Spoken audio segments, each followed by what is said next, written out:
तर नमस्कार मंडळी, मी सावी फॅशन चॅनलमध्ये तुम्हा सर्वांचं अगदी मनापासून स्वागत करते मैत्रिणींनो. तर बघा, आजच्या व्हिडिओमध्ये आपल्याला खूप मोठे हेवी साईजचं ब्लाऊज कटिंग करायचं आहे. तर व्हिडिओ स्किप न करता शेवटपर्यंत पूर्ण बघा. तर बघू शकता इथे 2 ब्लाऊज आहे आणि याचं जे माप आहे खूप हेवी आहे. तर हेवी साईजचं ब्लाऊज आल्यावर कशा पद्धतीने कटिंग करायचं त्याच्यासाठी हा व्हिडिओ तुम्ही स्किप न करता शेवटपर्यंत पूर्ण बघा. जे कोणी नवीन शिकणारे असेल तर त्यांच्यासोबत तर व्हिडिओ नक्कीच शेअर करा, कारण जे नवीन शिकणारे असतात किंवा शिकायची इच्छा आहे किंवा ब्लाऊज म्हणजे क्लास करून सुद्धा मोठ्या साईजचं ब्लाऊज जर आलं तर मनात भीती निर्माण होते की एवढ्या मोठ्या साईजच्या ब्लाऊजसाठी आपल्याला नेमकं शोल्डर किती घ्यायचं, आर्महोल किती घ्यायचा, कटोरी किती लावायची. कारण की मोठ्या मापाचं ब्लाऊज आलं की आपल्या मनात थोडीशी भीती निर्माण होते. ज्यांना प्रॅक्टिस झाली नसेल किंवा अशा पद्धतीचे ब्लाऊज जेव्हा हाताखालून म्हणजे कटिंग करून स्टिचिंग करून गेले असेल तर नसेल तर त्यांच्यासाठी हा व्हिडिओ नक्की तुम्ही पूर्ण बघा. म्हणजे तुमच्या मनात जे काही भीती असेल ते भीती निर्माण होणार नाही आणि त्यानंतर अशा पद्धतीचं ब्लाऊज आलं तर तुम्ही 100% व्यवस्थित परफेक्ट जे आहे ते कट करू शकाल. तर व्हिडिओ स्किप न करता पूर्ण बघा. तर हा ब्लाऊज जो आहे तो आहे 42च्या मापाचा. त्यानंतर याची कमर आहे 37 इंच. तर हा ब्लाऊजसाठी नेमकं आपल्याला कितीचं शोल्डर द्यायचं आणि याचा पाठीमागचा गळा जो आहे तो आहे आपला 7 इंचाचा. तर 7 इंच गळ्यासाठी आपल्याला नेमकं शोल्डर किती लावायचं, मुंडा किती लावायचं हे परफेक्ट माप तुम्हाला आजच्या व्हिडिओमध्ये पाहायला मिळणार आहे. तर बघू शकता इथे हा मोठ्या मापाचा ब्लाऊज असल्यामुळे मी डायरेक्ट कापडवर कटिंग न करता इथे पेपर कटिंग करणार आहे आणि त्यानंतर हा पेपर कटिंग वापरून अस्तर आणि मेन फॅब्रिक सुद्धा आपल्याला कट करायचं आहे. ते स्टेप बाय स्टेप तुम्हाला सगळं सविस्तर माहिती म्हणजे तुम्हाला पाहायला मिळणार आहे. तर बघू शकता इथे. तर अशा पद्धतीचं जर ब्लाऊज आलं हेवी साईजचं तर डायरेक्ट कापडावर कटिंग करायची नाही, कारण की कापडावर कटिंग करताना थोडंसं रिस्की राहते. तर त्यासाठी आपल्याला सर्वात पहिले पेपर कटिंगचाच वापर करायचा, डायरेक्ट कापडावर कटिंग न करता. तर बघा इथे हा जो ब्लाऊज वरून आता आपण मापे घेणार आहोत स्टेप बाय स्टेप. तर सर्वात पहिले ब्लाऊजची जी उंची आहे ती मोजून घ्यायची आणि ब्लाऊजची उंची नेमकं आपल्याला मागच्या साईडने मोजून घ्यायची असते. तर शोल्डरपासून तर कमरेपर्यंत आपल्याला अशा पद्धतीने टेप ठेवून ब्लाऊजची मागच्या साईडची उंची जी आहे ती पूर्ण उंची मोजून घ्यायची. तर इथे 12.5 तर 1 इंच त्याच्यामध्ये आपल्याला ॲड करायचं आहे 13.5. तर बघू शकता पेपर मी फोल्डिंगचा घेतलेला आहे, म्हणजे बॅक आणि फ्रंट आपल्याला एकाच वेळेस तयार होणार आहे. तर 12.5 प्लस 1 इंच 13.5 इथे पूर्ण उंची लावून घेतलेली आहे कारण कस्टमरची जी हाईट आहे ती कमी असल्यामुळे मग आता इथे ब्लाऊजची सुद्धा हाईट आपल्याला म्हणजे जेवढी आहे तेवढीच घ्यावं लागणार आहे. तर बघू शकता. तर 12.5 ते 13.5 1 इंच इथे लावल्याच्या नंतर आता आपल्याला छातीचा चौथा भाग मोजून घ्यायचा आहे. तर अशा प्रकारे आपल्याला ब्लाऊज ठेवायचं खाली आणि त्यानंतर जिथून आपली हुकपट्टी किंवा आडपट्टी आहे तर तिथून तर कोपऱ्यापर्यंत छातीचा तर अशा पद्धतीने एक टेप लावायचा. तर इथे पूर्ण छाती मोजली आहे. त्यानंतर आता आपल्याला छातीचा चौथा भाग मोजायचा आहे. तर छातीचा चौथा भाग जो आहे तो आलेला आहे इथे 10.5 इंच आणि पूर्ण छाती आहे याची 42 इंच. त्यानंतर आता आपल्याला खालच्या साईडने कमरघेर मोजून घ्यायचा आहे. तर कमरघेर जो आहे तो पूर्ण गोल घेर मोजायचा.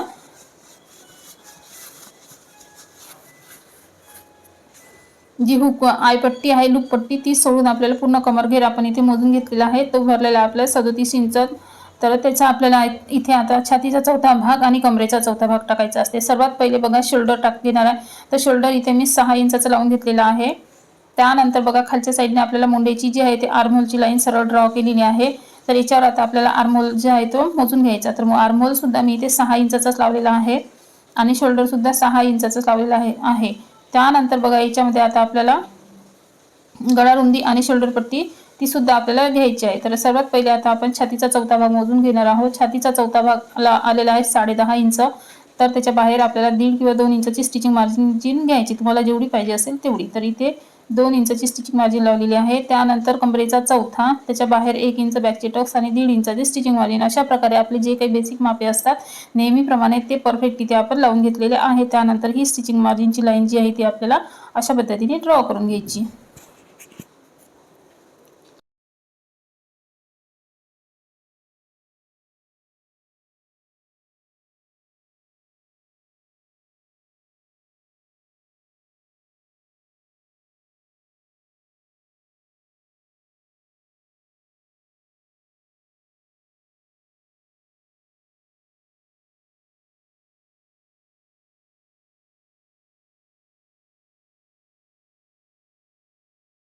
त्यानंतर बघा मोठ्या साईजचं माप असल्यामुळे नेमकं आपल्याला जे कधी कधी होतं की नेमकं ह्या अशा ब्लाऊजमध्ये आपल्याला मुंड्यामध्ये किंवा बगलमध्ये जे आहे ते मागून आणि सामोरून फुगा येण्याचे चान्सेस असतात। तर इथे जी आपण तिरपी लाईन घेतलेली आहे मुंडेची, तर ती आपण 1.25 इंचावर लावलेली आहे, म्हणजे इथे मुंड्यामध्ये अजिबात फुगा येण्याचे चान्सेस राहणार नाही। तर इथे 1.25 इंचावर लावून इथे 2 भाग केलेले आहे, बॅकचा आणि फ्रंटचा मुंडा आपण ड्रॉ करून घेतला आहे। त्यानंतर गळा लावलेला आहे मी 2.25 इंच, 2.25 इंच न लावता तुम्ही 2.5 इंच सुद्धा लावू शकता। तर मी इथे 2.5 इंच लावलेला आहे, 2.5 इंच लावल्यामुळे काय होते, कारण की जे शोल्डर आहे ते चवळं घेतलेलं आहे आपण 6 इंचाचं, म्हणजे त्याच्यामध्ये 2.5 इंचाचा गळा लावलेला आहे, म्हणजे आपलं शोल्डर जे आहे ते गळा सामोरून पिचकल्यासारखा होणार नाही आणि व्यवस्थित गळा जो आहे तो म्हणजे शोल्डरवर व्यवस्थित बसणार। त्यासाठी 2.5 इंचाचा गळा लावलेला आहे आणि 6 इंचाची गळा उंची लावलेली आहे। आणि खालच्या साईडने बघा आता इथे क्रॉसपट्टी लावलेली आहे 2.5 इंच आणि 3 इंचाची, आणि वरच्या साईडने थोडासा अर्धा इंच कर्व गोल आकार दिलेला आहे। इथे कटोरी मोजून घ्यायची, ब्लाउजची कटोरी आहे 6 इंचाची,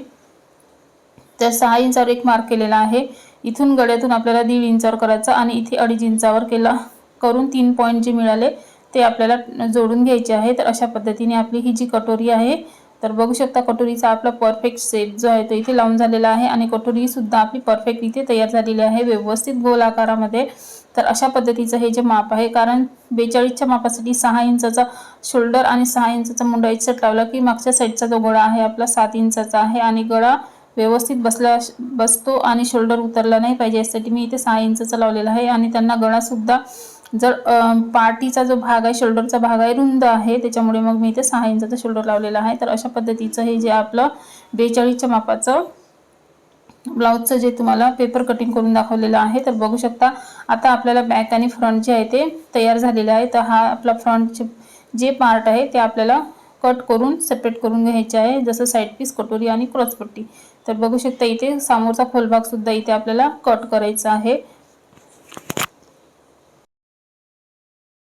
आपण डायरेक्ट पेपरवर बाही कट न करता कापडवर बघत आहोत। तर बघू शकता कापडवर इथे अशा पद्धतीने फोल्ड केले आहे, कारण बाही म्हणजे जास्त आहे थोडी कस्टमर जाडजूड, त्याच्यामुळे मग हा कापडला आपल्याला इथे साईडनी जॉईंट लावावं लागणार आहे। त्यासाठी इथे मी कापड अशा पद्धतीने फोल्ड केलेला आहे। बाहीची उंची जी आहे ती 9 इंच आहे आणि दंडघेरा आहे तो 7 इंच आहे, म्हणजे 7 आणि 7 14 इंच पूर्ण दंडघेरा आहे आणि बाही उंची 9 आहे। तर इथे पूर्ण बाही उंची 9 इंच, त्याच्यामध्ये 1 इंच ॲड करून पूर्ण उंची 10 इंच लावलेली आहे आणि 1 इंचाची स्टिचिंग मार्जिन, कारण की आपली जे ब्लाऊज आहे अस्तरचं असल्यामुळे। तर इथे कॅप हाईट बघा 3.5 इंचावर लावून घेतलेली आहे आणि कॅप हाईटची लाईन सुद्धा आपल्याला इथे अशा पद्धतीने ड्रॉ करून घ्यायची, ज्या आपण 3 लाईन इथे ड्रॉ करून घेतलेला आहे। तर आता सर्वात पहिले आता आपल्याला खालच्या लाईनवर दंडघेराचे निम्मे, पूर्ण दंडघेर 14 आहे त्याचा 7 लावलेला आहे निम्मे, आणि त्याच्या बाहेर 1.5 किंवा 2 इंचाची स्टिचिंग मार्जिन। त्यानंतर इथे कॅप हाईटवर दंडघेराचे निम्मे लावायचा, त्याच्या बाहेर 2 इंच आणि 1.5 इंचाची स्टिचिंग मार्जिन। अशा प्रकारे ह्या कॅप हाईटवर आपल्याला मापे लावायची असतात। तर बघू शकता इथे अशा पद्धतीने 7 इंचावर मार्क केलं, त्यानंतर 2 इंच एक्स्ट्रा आणि 1.5 इंचाची स्टिचिंग मार्जिन। तर ही अशा पद्धतीने बाही कटिंग केली तर बाही अजिबात आपल्याला इथे म्हणजे शिवताना दोन्हीच म्हणजे ब्लाऊजला बाही व्यवस्थित बसते आणि कमी सुद्धा पडत नाही। त्यानंतर जी मार्जिन आहे आपली 1.5 इंचाची ती सोडून आपल्याला जो काही भाग असेल त्याचा निम्मे करून इथे अशी सरळ लाईन ड्रॉ करायची आणि याच्यामध्ये आपल्याला 2 भाग करायचे आणि ही स्टिचिंग मार्जिनची लाईन सुद्धा आपल्याला इथे ड्रॉ करून घ्यायची। इथे 2 भाग केल्याच्या नंतर सरळ आपल्याला बाहीचा जो आकार आहे तो लावून घ्यायचा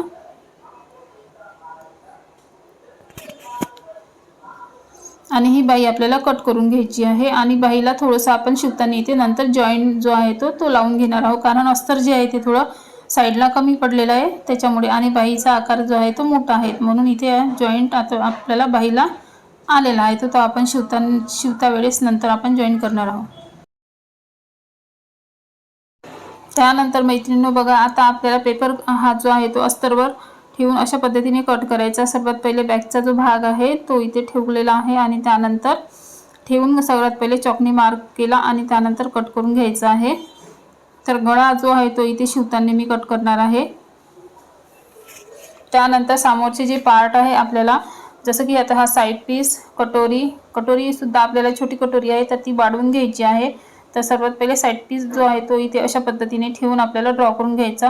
आणि अशा मोठ्या मापाचे ब्लाऊजचं जे आहे ते जेव्हा आपण पेपर कटिंग करतो तेव्हा आपल्याला कमी कापडमध्ये सुद्धा हे जे पार्ट आपल्याला ठेवून व्यवस्थित कापड कमी असला तरीही सुद्धा ॲडजस्ट करून घेता येते। त्यासाठी मोठे मापाचं डायरेक्ट कापड कटिंग न करता अशा पद्धतीने पेपर कटिंग करायचं आणि त्यानंतरच ब्लाऊज कटिंग करायचं आहे।